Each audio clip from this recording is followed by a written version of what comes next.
Eu tô aqui todo santo dia pra gente conhecer juntos todos os santos do dia.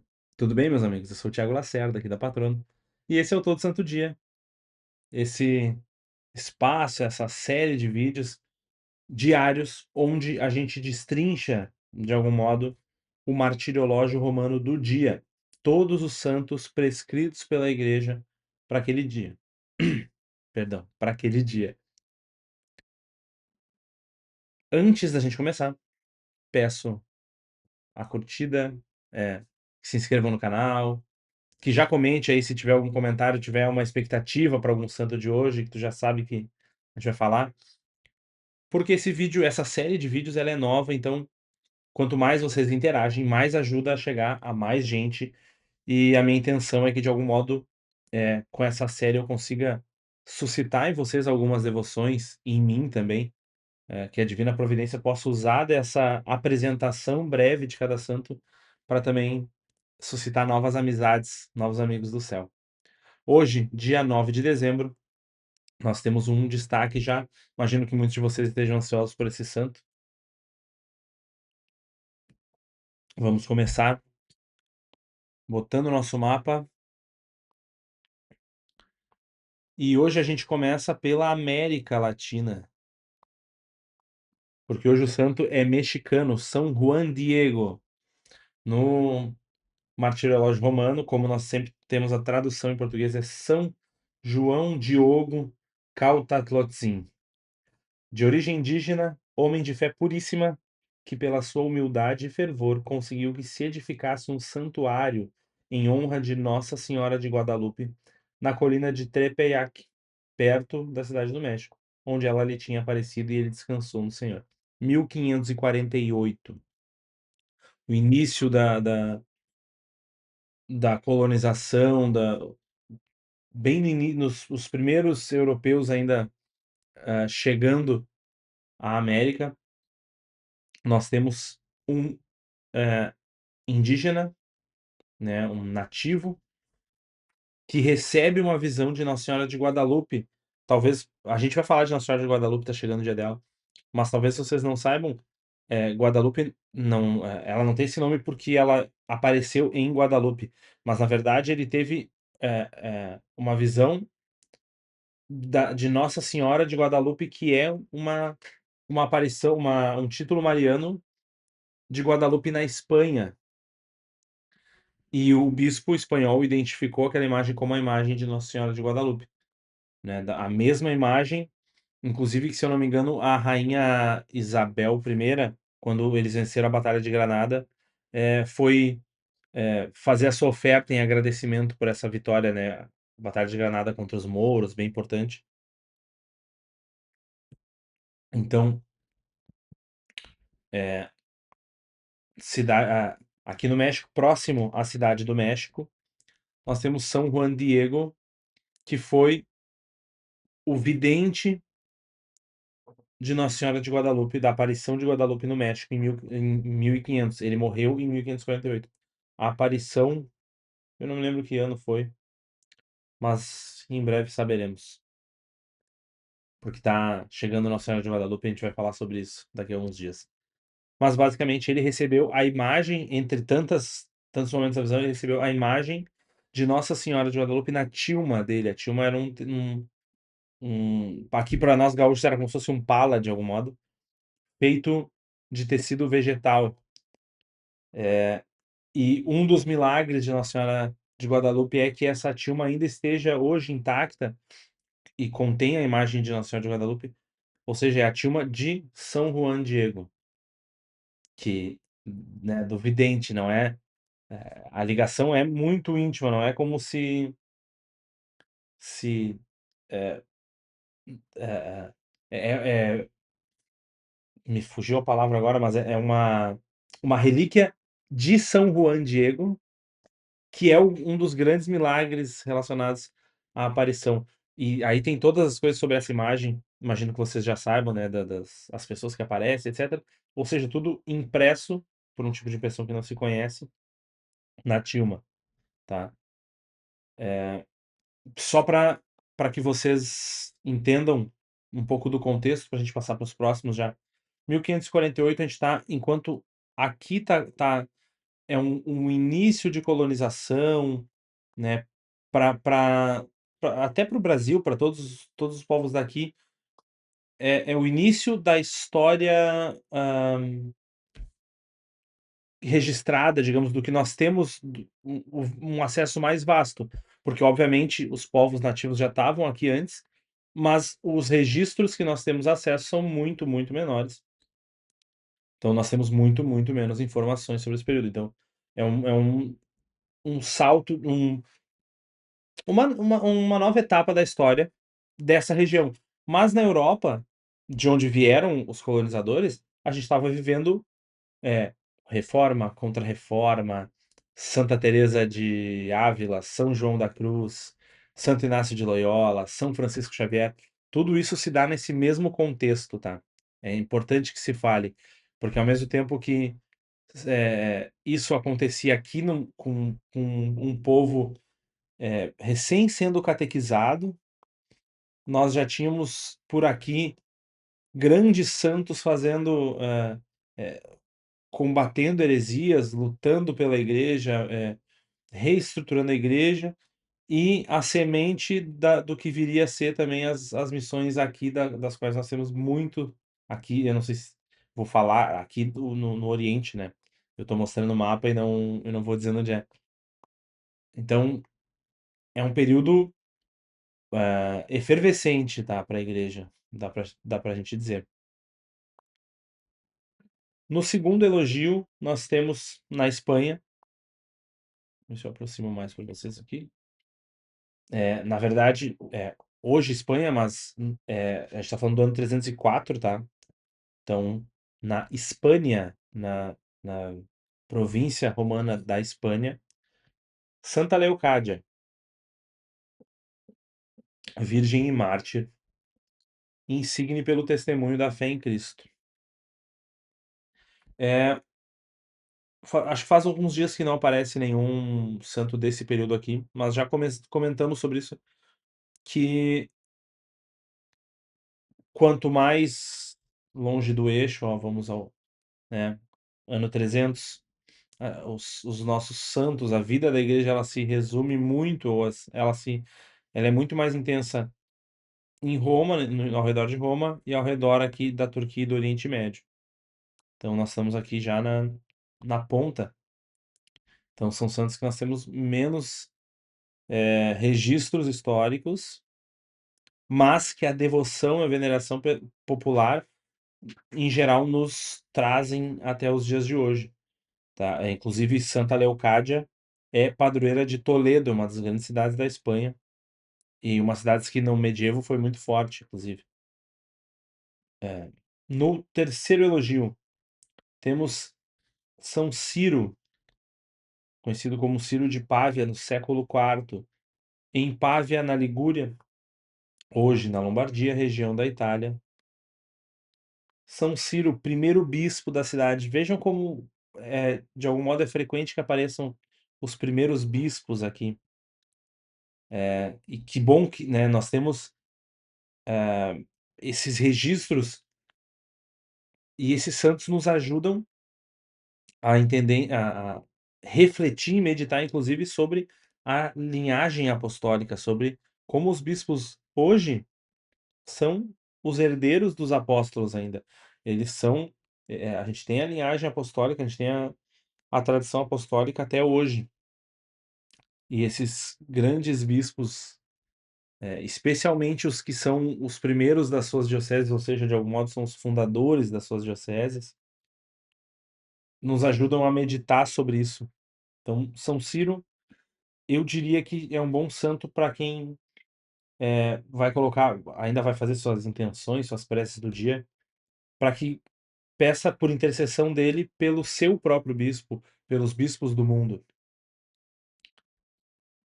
Vocês podem encontrar ele também como Ciro de Ligúria, São Ciro de Ligúria também. Mas em geral é de Pávia. No quarto elogio, em Nazianzo, na Capadócia, na moderna Turquia, Santa Gorgônia, mãe de família, que foi filha de Santa Nona e irmã de São Gregório, o teólogo, de São Cesário. O próprio São Gregório escreveu sobre suas virtudes. 370 o ano, tá? Aí nós vamos aqui para a Turquia, Capadócia. Ó, vou centralizar ela para vocês aqui. A gente também volta e meia fala aqui que santidade chama santidade, né? Vejam que uma família de santos, Santa Nona, São Gregório, São Cesário e Santa Gorgônia, a mãe e os filhos, tá? São santos muito venerados nas igrejas orientais ainda, e uma região que é Nasianzo que, né, tem grandes santos ali na volta, ali ao longo dos séculos, né? Mas é também algo a ser bem meditado, tá? Para trazer para a gente hoje uma família de santos nos faz meditar sobre a nossa família, sobre os nossos, eles que estão ao nosso redor. Eu tenho ajudado ou atrapalhado a busca de santidade, né? Daqueles ao meu redor. Também vale adicionar nas preces, tá? Santa Gorgônia.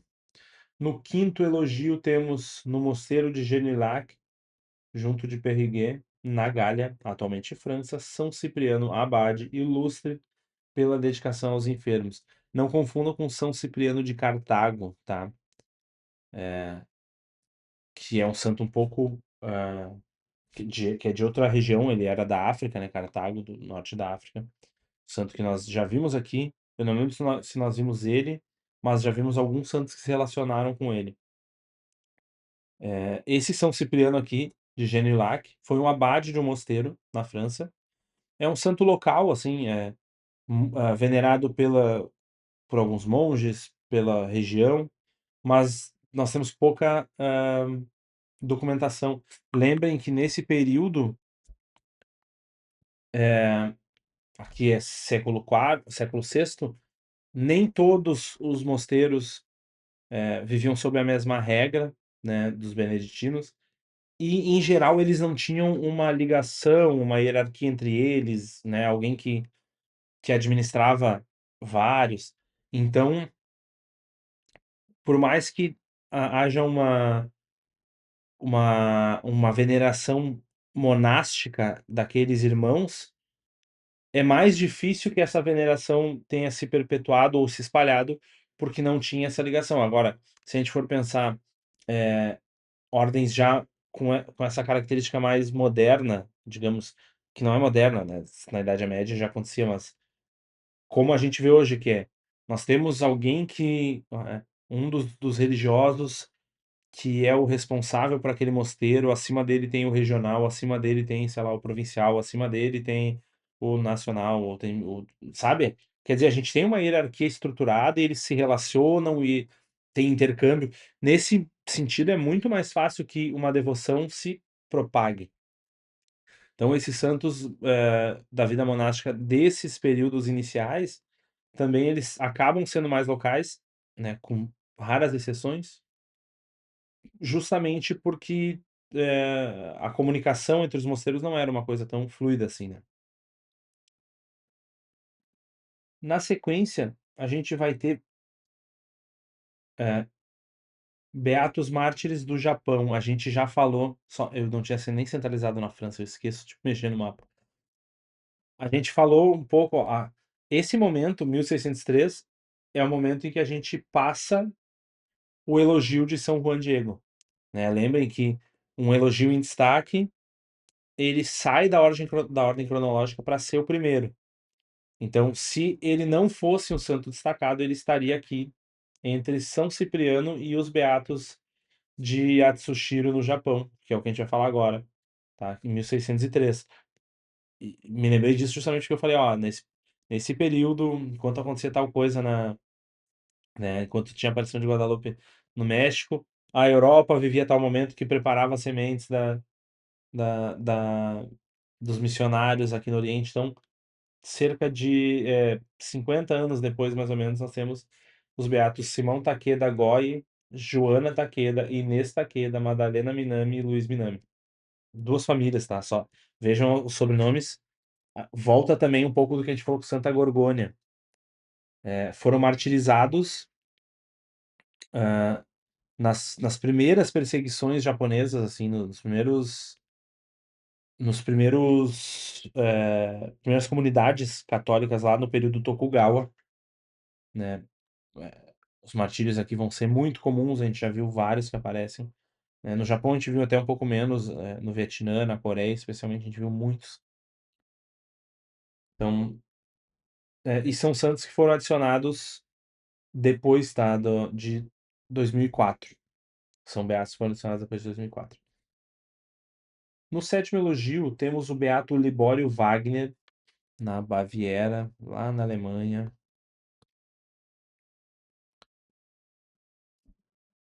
Presbítero e mártir, homem de exímia caridade, que coroou com o derramamento de seu sangue a assistência pastoral, tanto de católicos como de irmãos separados. Ó.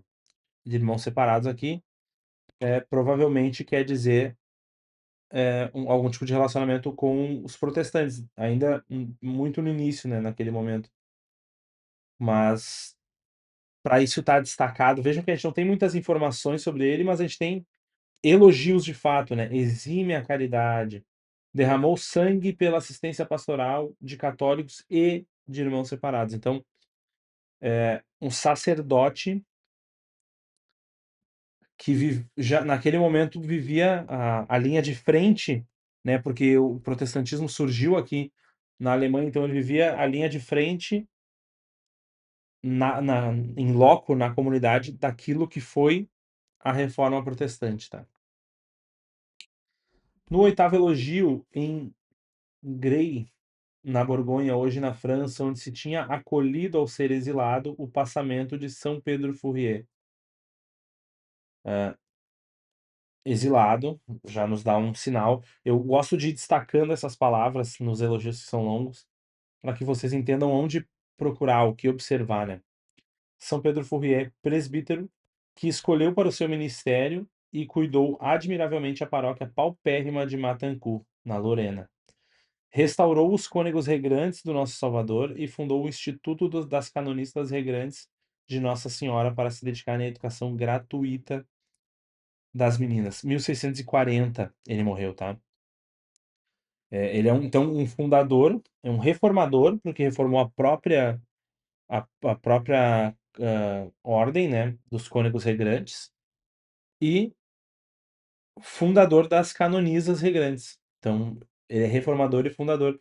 Nós temos, né, esse período já é posterior, mas a própria Santa Teresa é, de algum modo, reformadora e fundadora.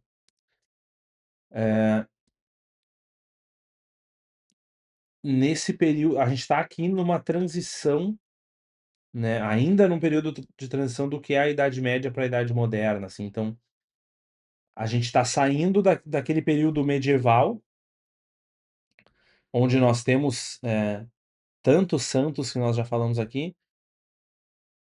para se encaminhar para aquele período que também nós falamos dos fundadores italianos e tal, para vocês terem a imagem do que eu estou falando, né?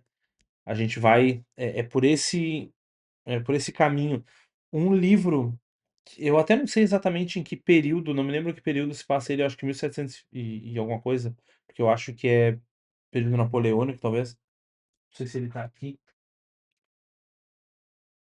Eu acho que ele tá na outra sala, mas que ajuda a entender mais ou menos, a ter um panorama, assim, a se ambientar, digamos, é O Vermelho e o Negro, do Stendhal.